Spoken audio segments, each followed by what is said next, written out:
Hello বন্ধুরা, আজ আমি আপনাদের মাঝে লেবু গাছের পাতা কোঁকড়ানো রোগের হাত থেকে কিভাবে রক্ষা করা যায় সে বিষয় নিয়ে আলোচনা করব।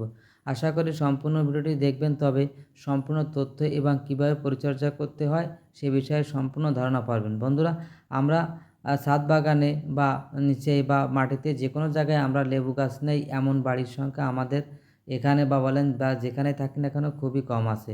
সেক্ষেত্রে লেবু গাছের পরিচর্যা সম্পর্কে যদি আমরা না জানি তবে আমরা কিছুই করতে পারবো না এবং প্রতিরোধ করতেও পারবো না। লিফ মাইনার রোগের হাত থেকে রক্ষা করতে গেলে অবশ্যই কয়েকটি পদ্ধতি অবলম্বন অবশ্যই করতে হবে। বন্ধুরা, আমি আপনাদের মাঝে যে ভিডিওটি দেখানোর চেষ্টা করছি, এখানে হচ্ছে আমি নিম তেল নেওয়ার চেষ্টা করছি এই যে স্প্রে পটে, অর্থাৎ প্রতি লিটার জলে 2 চামচ অর্থাৎ 5 মিলিগ্রাম করে 10 মিলিগ্রাম এই নিম তেল নিলেই চলবে। বন্ধুরা, আসুন আমরা জানি আসলে এই নিম তেলের কার্যকারিতা সম্পর্কে এবং এর সাথে আর কি মিশ্রণ করলে এটি আরও সুন্দর এবং আরও প্রাণবন্ত হবে আমাদের এই গাছগুলি।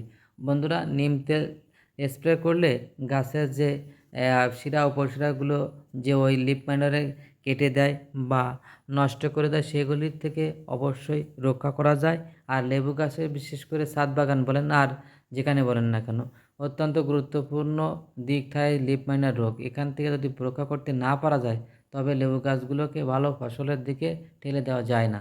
বন্ধুরা দেখুন, এর সঙ্গে আমি আরেকটি বিষয় নিয়েছি, 5 মিলিগ্রাম একটি শ্যাম্পু নিলাম, অর্থাৎ প্রতি লিটার জলে 2 চামচ পরিমাণে হচ্ছে নিম তেল, হচ্ছে 5 মিলিগ্রাম, আর হচ্ছে আপনার 5 মিলিগ্রাম শ্যাম্পু নিতে হবে। বন্ধুরা দেখুন, এই যে গাছটিতে কী পরিমাণে লিফ মাইনারের আক্রমণ হয়েছে দেখেন।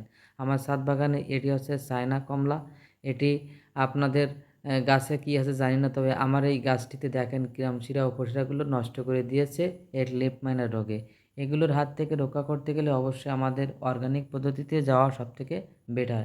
তাই আমি আপনাদের মাঝে এই যে অর্গানিক পদ্ধতি আছে, অর্থাৎ নিম তেল আর শ্যাম্পু একসঙ্গে মিশিয়ে এই গাছে স্প্রে করব। বন্ধুরা, আমরা কতদিন স্প্রে করব এই গাছে সেটিও অবশ্যই আমাদের জানতে হবে। বন্ধুরা, সপ্তাহে কমপক্ষে 2 দিন স্প্রে করলেই আমাদের চলবে, তার বেশি লাগবে না। তবে দেখবেন এই লিফ মাইনার রোগ থেকে অবশ্যই রক্ষা পাওয়া যাবে। তবে যে সময় লিফ মাইনার রোগে আক্রান্ত হবে না, তার মাঝে মাঝে যদি সম্ভব হয় সে অবস্থায়, অর্থাৎ ভালো থাকা অবস্থায়, অর্থাৎ কচি পাতাগুলো যে সময় বেরোয় সে সময় তো লিফ মাইনার রোগে আক্রমণ করে। আর এই কচি পাতাগুলো রক্ষা করতে গেলেই আপনার নিম তেল অবশ্যই স্প্রে করতে হবে, সঙ্গে শ্যাম্পু। তাহলে আপনার ছত্রাক থেকে প্লাস এই যে লিফ মাইনার যে রোগ থেকে এখান থেকেও আমরা রক্ষা করতে পারবো। লিফ মাইনার সাধারণত কচি পাতার যে শিরা উপশিরার পাশে যে পাতাগুলো আছে ওইটা হচ্ছে শুষে খেয়ে ফেলে, তখন ওই পাতাটা কুঁকড়ে যায়।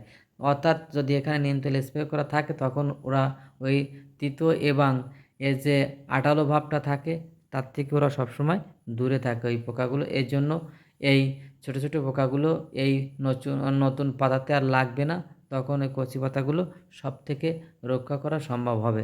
তাই যাদের ছাদ বাগানে বলেন এবং মাঠ বাগানে বলেন এই লেবু গাছ আছে তাদের অবশ্যই লিফ মাইনার রোগের থেকে অবশ্যই রক্ষা করতে হবে, তা না হলে লেবু গাছের ভালো ফল পাবো না।